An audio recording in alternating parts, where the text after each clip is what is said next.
PNGTA wants theft of leave fares to stop. Convention to enhance SME sector for PNG.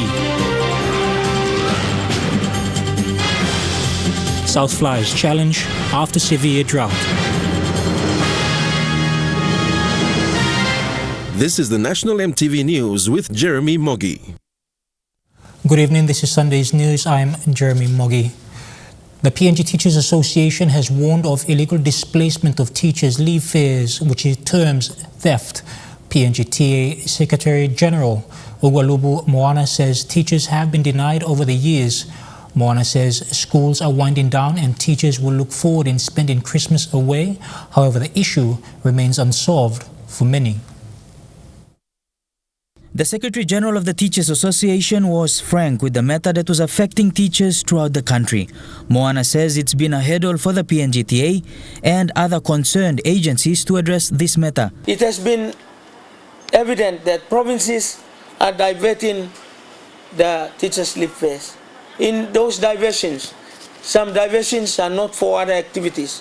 Some diversions are being abused, and I call it stealing. It's the time of the year where schools close, the children leave, and teachers finalize reports and are the last people to leave schools for break. Leave fares for teachers' travel is always an issue. Ugwalubu Moana believes instances of missing leave fares in certain provinces are not due to diversions or delays in funds, but are being deliberately stolen by people. When the leave fares are missing between education officers and the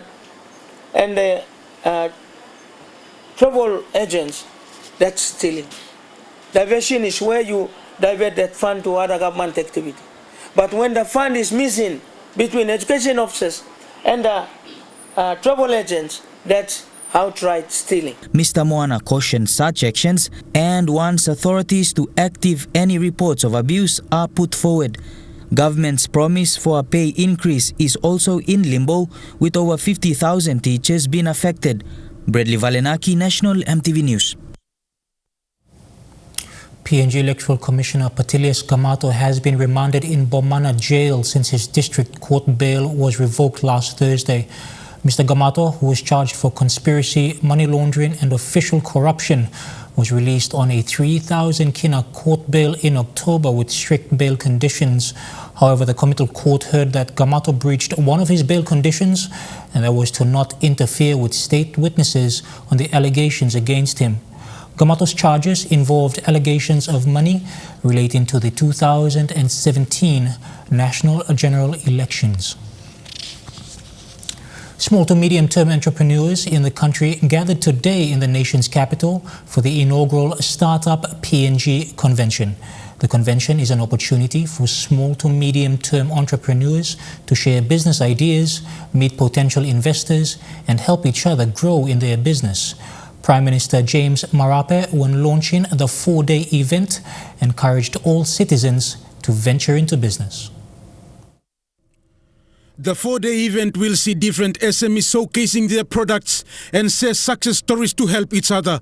The convention is an initiative of the Kumul Foundation and Kumul Game Changers to help small to medium-term entrepreneurs grow in their businesses. We hope that if we're successful, this event will change your life for really the next 12 months, because you'll hear from the Prime Minister his very ambitious vision for SMEs and entrepreneurs in our country. You'll meet people like Kina Bank and other big corporates that are developing products to help particularly Papua New Guinean entrepreneurs become bigger. And you'll meet people like yourself who have the same challenges, dealing with the same issues. Access to finance, or trying to develop a product, or trying to find somebody who can sell them supplies at a cheaper rate. The convention also brought in potential investors to invest in SME. According to Kumul Foundation Chairman Anthony Smare, this convention is the first of its kind in the country, and there are plans for more of such events to empower people venture into business. It's the first time in the history of this country where you've had an event where startups can go and pitch for investment. We think there's probably about 10 billion kina worth of investors in that room this afternoon. And that's part of the opportunity that the convention has now to try to meet the Prime Minister's vision. Because the Prime Minister is putting out a vision, but it's up to us, all of us, to do the work to make sure we're ready to take up the opportunity. Prime Minister James Marape, when launching the convention, also highlighted the government's plan for SMEs in the country. He said up to 200,000 kina has been allocated for SMEs under next year's budget. You can be assured that government is not far from you. In fact, government now for the first time is stepping in the right place. Not only just talk about SME, but we now putting aside money to ensure that SMEs and startups get moving in the right place. According to the Prime Minister, the funds for SMEs will be made available through bank loans. He said there are plans to have commercial banks offer cheaper loans for people to start businesses. Banks who want to partner us, we're looking for the cheapest loan, and we're looking for a greater period of time of repayment. Two combinations: cheap loan to assist our citizens who want to go into business, and the length of repayment must be long so that it is not stressful to our Papua New Guineans who want to do business. The Prime Minister also highlighted the need to have better policies in place to ensure local businesses are protected. He challenged the people to get into businesses to help solve the issue of unemployment in the country. I'm ready to help our citizens who are willing and able. We will not force it on you, but for those who are willing and able and have the desire, we will create facilities and work with our banking partners to ensure that cheaper funding is available. We will also ensure that we build enabling infrastructures to support businesses. Rayon Lakingu National, Emtv News. There is more work to protect and conserve our forest and habitat. However, Environment and Conservation Minister Wera Mori says there is no proper framework with policy reforms. Minister Mori says the department will formulate policies so the vast untapped forest, including the flora and fauna, are protected. Speaking in Port Moresby, the Environment and Conservation Minister spoke of the massive virgin forest in the country. However, concerns of protecting and conserving every detail has been lacking. Minister Mori says efforts must be supported with working policies. We are putting the legislative framework in place so that we can actually arrive and see those benefits. At the moment, we do not have the framework. So we'd like to do a gene bank, especially for some of our banana, taro, yam. We've got variety of them.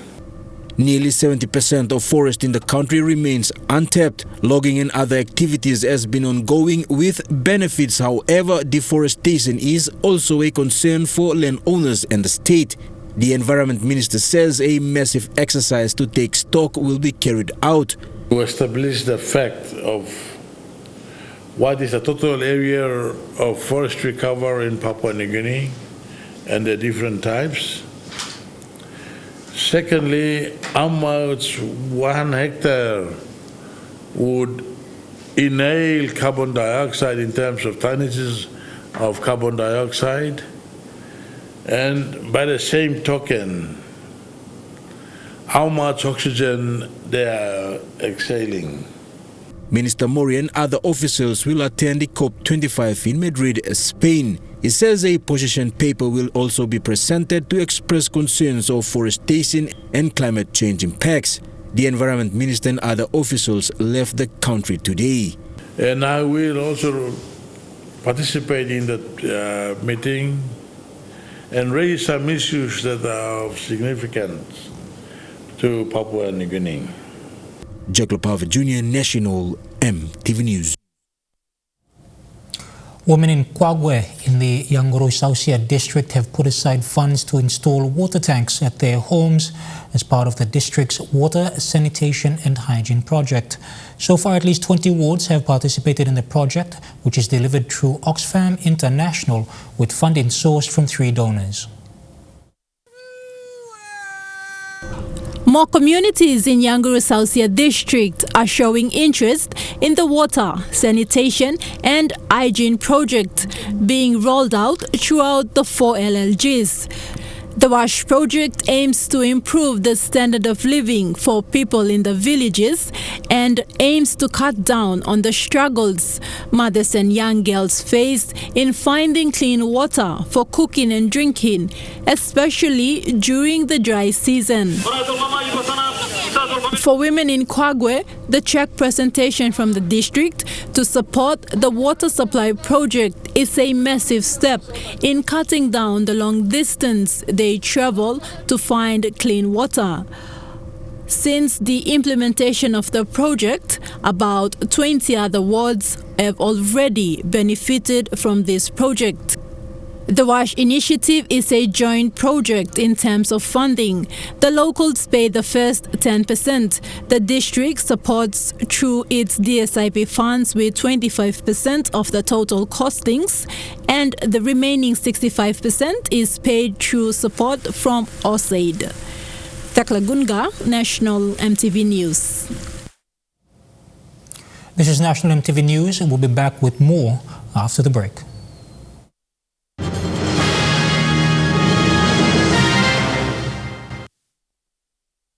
Welcome back to the news. PNG Fire Services will now be able to fight fires in high-rise buildings in the nation's capital.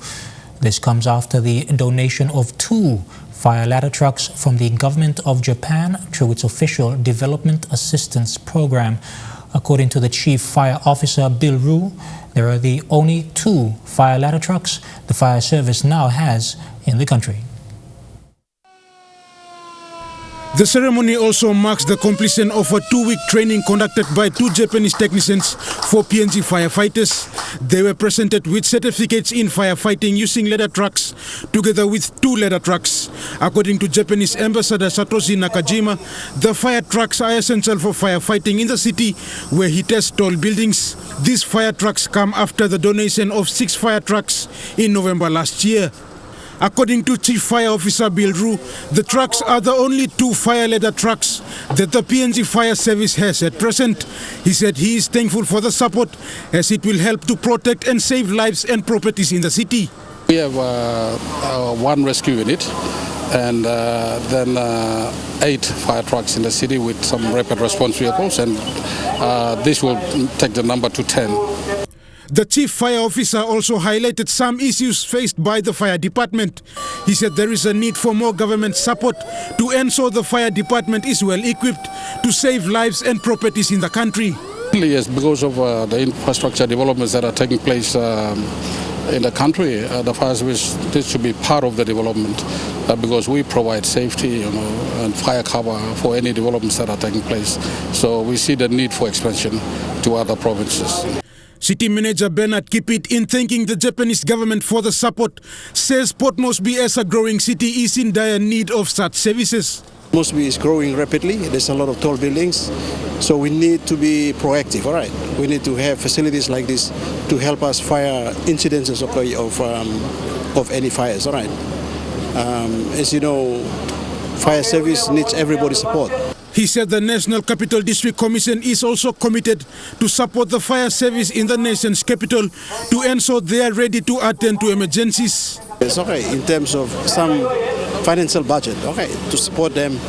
Not big amount of money, but some money at least it can pay for the fuel, for the fire trucks, or support the salaries, for the firemen. So we can't ignore that, okay, because we as the government of the city, we need to support an institution like this, okay, because they are very important and they will help, to save lives, Rayon Lakingu, National Emtv News.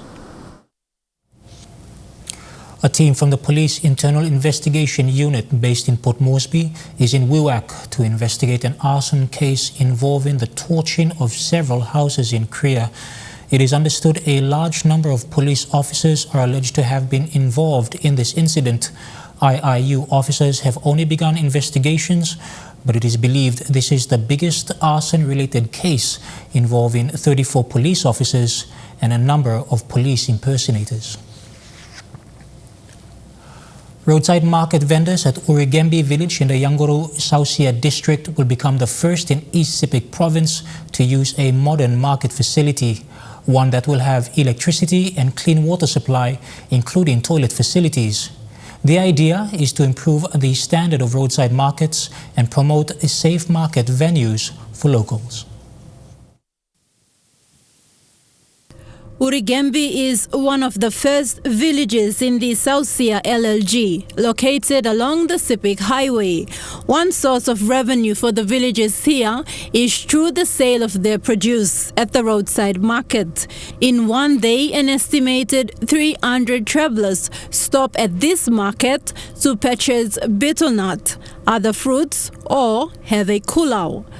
But for many years, those in the informal sector conduct business without a proper market facility. Our district, the Yanguru Sausia district, through the district development authority, has decided to replace all the bush material markets right along our highway, our section of the highway, the Sepik Highway. We are now starting the first of the many projects that we will be embarking on. The initiative to build a modern market facility is a concept undertaken by the Yanguru District Development Authority to build proper market facilities for its people. The construction of this vital infrastructure for the Urigembe community sets the foundation for other roadside markets in this part of Sepik province. It has cost the district 200,000 kina to build this pilot project, supervised by village elder Enos Jonduo. We're proud on the people from here, youth, mama, susa, all papa, all teenagers, growing ones, and all sanapia, all the people mama through the pedal all. Looking at this project, and first of its kind along the Sepik Highway, and this project I start first. But Miss Ave, there's 3 months, there's la vision belong you me passing long DDA meeting, and by reach him whole Yanguru Sausia, long come up more permanent market, long roadside, so that all mama susa all can stop now again come long all. Now at least all can live the poverty, all must get legal once in them stop inside the pocket. Now we can move and do and for long, working shopping long. According to the 2018 National Audit of the Informal Economy in Papua New Guinea, the informal sector remains the largest income generator for Papua New Guinean families.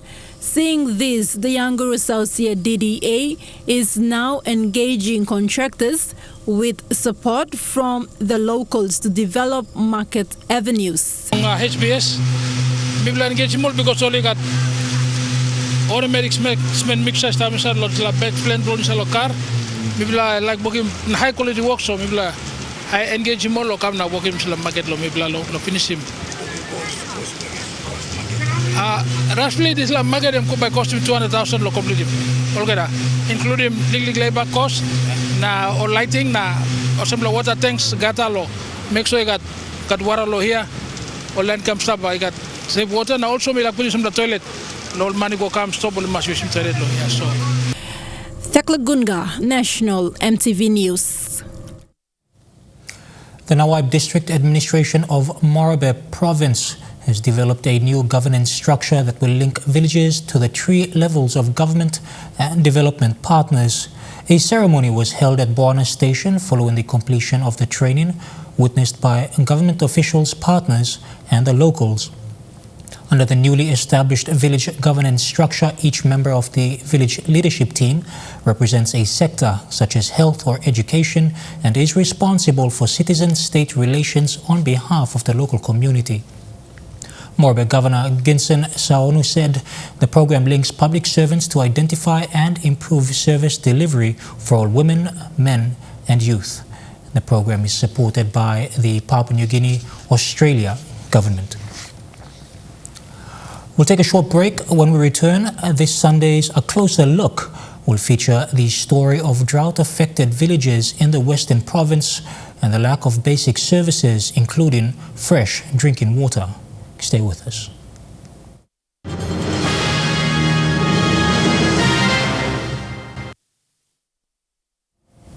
Welcome back to the news. 16 villages along the East Transfly in the Southfly district of Western Province are suffering from a very severe drought. The drought has been affecting the communities since last year. However, it took over 8 months for the district to do something. Emtv News was in 2 villages where basic services such as clean drinking water is a great challenge to have.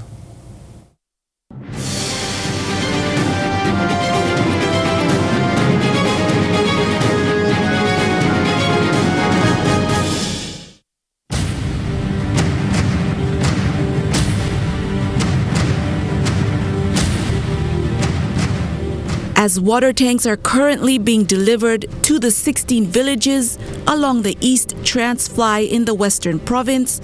There is so much more that needs to be done.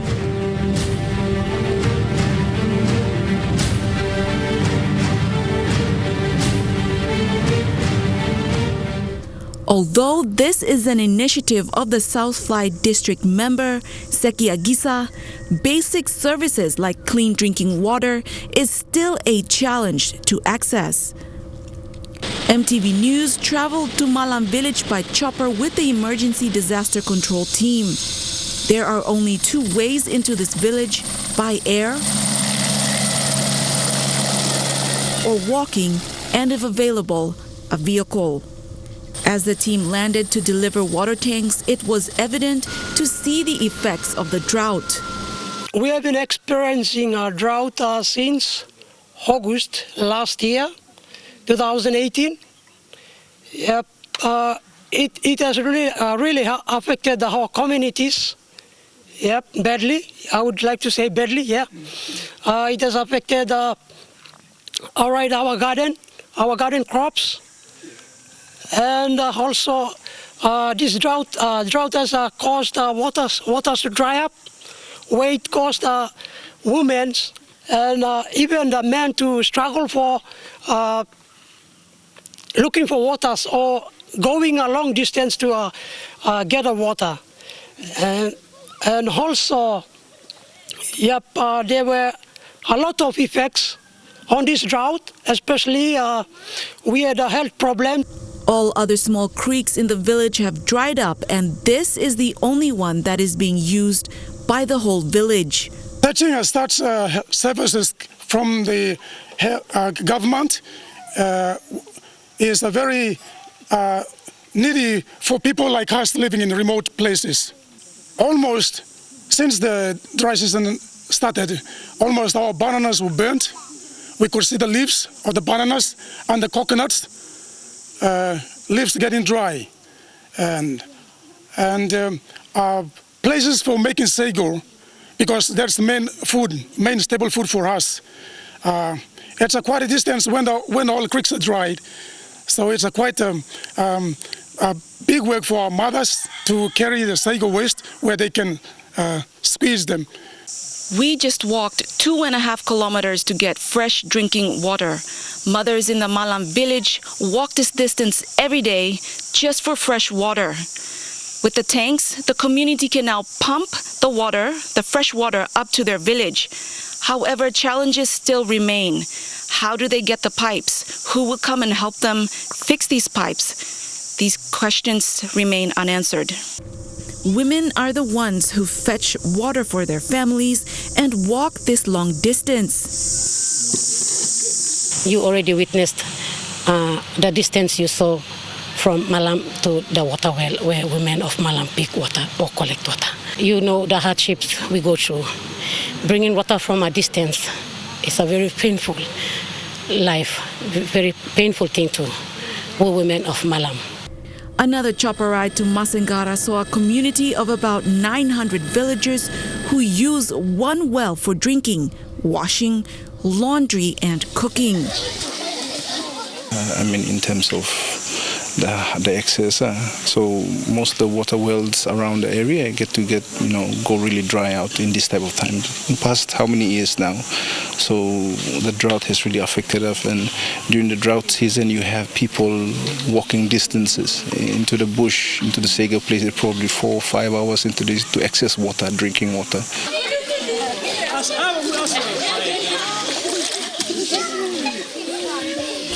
Mr. Jogo said the drought is not only affecting the community's livelihood, but also agriculture and livestock.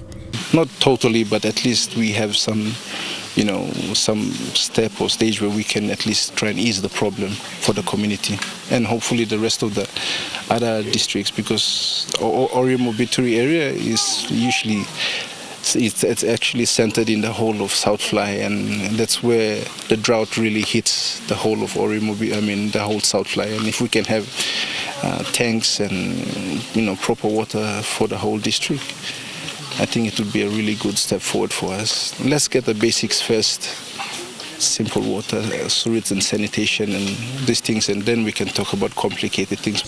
With the new water tanks, the South Fly member hopes it will progress the new bore water project that will be launched next week by Prime Minister James Marape in Daru. He plans to roll out a bore water project. So because there's hardly any rainfall in these areas, and with the distribution of the tanks, we're hoping that they will complement his bore water project, and he will use this as a storage for the villages. Although the villagers are willing to provide manpower for the installation of the tanks, they will need equipment such as pipes and pumps to store clean water and make it more accessible for their community.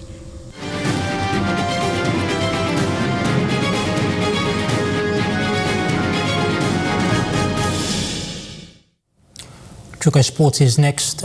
Don't go away.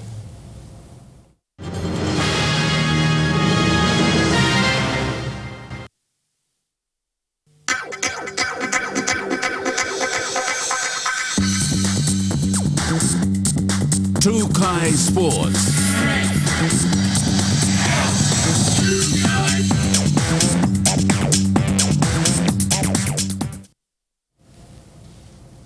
Welcome to Chukai Sports. The Royal Port Moresby Golf Club will be hosting a professional golf tournament in 2020.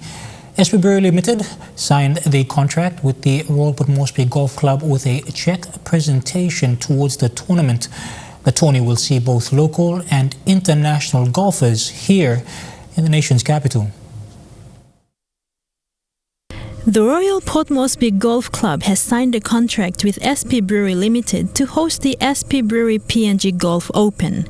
Along with the signing of the contract, a cheque of 176,000 kina was also presented. The tournament has grown over the years. We've had support from SP for many years now, and it's continued to grow. Over a decade of partnership between the Royal Pom Golf Club and naming rights sponsors SP Brewery Limited will now see professional golf come to fruition, as it creates a platform and pathway that will open doors for local talent exposure to professional golfing. And this event also brings the best golfers of Papua New Guinea plus international names to Papua New Guinea. It's just an opportunity that everybody enjoys because you see fellas playing golf like it really should be played. The SP Brewery PNG Open is set to eventuate on the 9th of May 2020. The next step up is the really big stuff like the Australian Open, where you have the top professionals from all around the world, as we see at the moment. Kilawani, National Emtv Sports. We'll have more sporting updates after the break. Stay with us.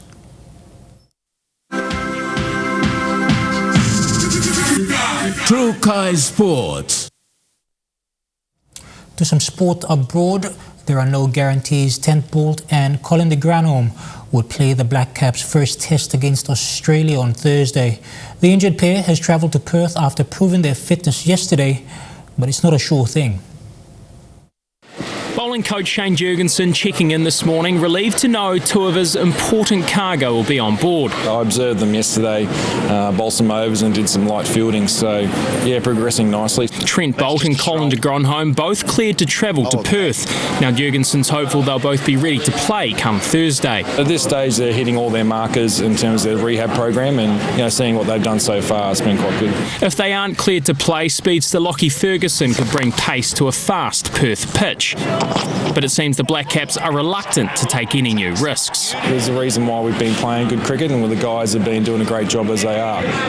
Not necessarily pace is the only thing. Runs will be another, something opener Jeet Raval has been short of lately. It's gone! He's averaged 9 in his past 7 innings, but his partner Tom Latham's gone into bat for him. From my point of view, he's been training really hard and doing all the right things. It's just a matter of when really than if. On the other hand, Latham's been enjoying a purple patch. What an innings this has been! He'll head to Australia, having averaged nearly 100 over the past year. The challenges are going to be exciting over the next few weeks, but it's important that we try to adapt to conditions over there and go from there. If they can do that, history awaits as they seek their first series win in Australia in over 30 years. The experienced men's sprint team faces a tough road to next year's Tokyo Olympics. The Kiwi trio missed out on gold at the Track Cycling World Cup in Cambridge, and where a new women's combination stunned themselves to make history. Natasha Hansen and Liv Podmore have never raced together. They've trained a lot together, but they have never raced. And there's been switches around in the women's sprint team for really the last 2 years. They haven't been able to settle on a combination. But with 7 months to go to the Tokyo Olympics, they may have just found one. Liv Podmore and Natasha Hansen sending a message to the national selectors. In towards the finish. Whoa, it's a dead heat. Breaking a national record to claim gold in the women's sprint, as stunning as it was surprising. That's because this World Cup was the pair's first time riding together. That's the performance of the night. That's probably the New Zealand cycling performance of the year. Just such a testament to the hard work that we've put in, that Renee's put in, that we've put in as a team, and it's just so exciting to get the result. With 3 riders vying for just 2 spots in the team sprint at next year's Olympics, their chances hinge on every performance. We can't beat around the bush. All of us have to put our best foot forward, and we do need to secure our own spot. But his emotions ran high and the women's team celebrated. The men's trio of Eddie Dawkins, Ethan Mitchell and Sam Webster could only think about what could have been. Missing the gold medal race, they were instead forced to settle for bronze. Do it. New Zealand take the bronze. The Oceania Championships is our first race with this new approach clicking. It gave us a lot of confidence, and to then be a step back from that is frustrating. We are obviously not happy with third place, but we put ourselves out there. We trained a lot. Frustrated with their earlier performances, they changed their riding order for the bronze medal race. Dawkins led, with Webster left to finish. But their time remains well outside what would likely be an Olympic medal time. We need to be there. We need to be there. We train every day to be there. We're not going to win an Olympic gold medal without being down there. The team pursuiters showed they can be. There's New Zealand into the home straight. They're going to bring it home. They're going to take the gold. The women's team smashing their own national record by more than 4 seconds to top the podium, while the men saw off Russia for bronze. But with the Olympics just 7 months away, our biggest track stars face a tough road to glory. You're watching National Emtv News. Weather report up next. Stay tuned.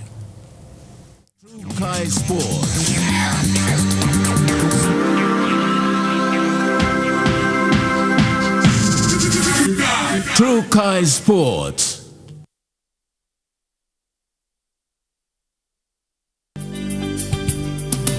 This weather update is proudly brought to you by Money Plus. With you always.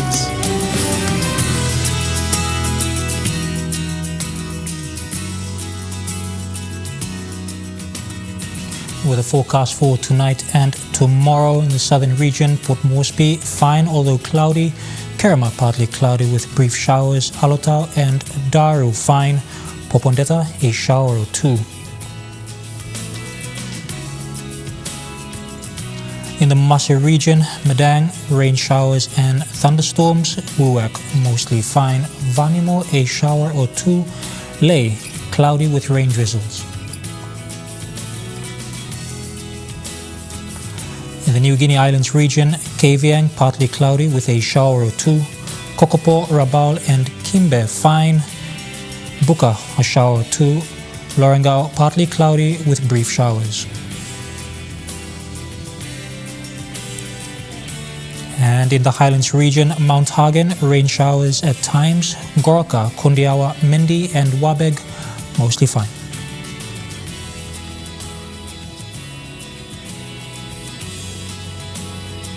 Forecast for small ships for the next 24 hours.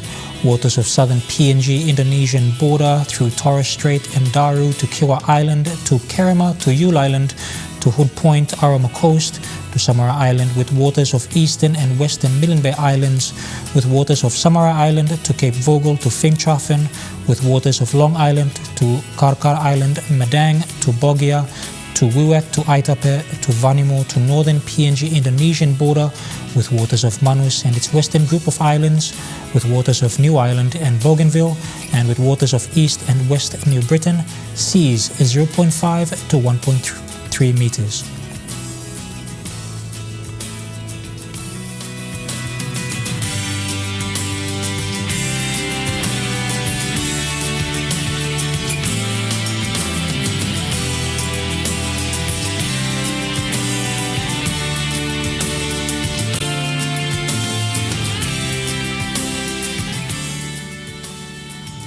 Waters of Finschhafen through Vitiers, Dampier Strait to Searcy Island to Long Island, seas 1.5 to 2.0 meters.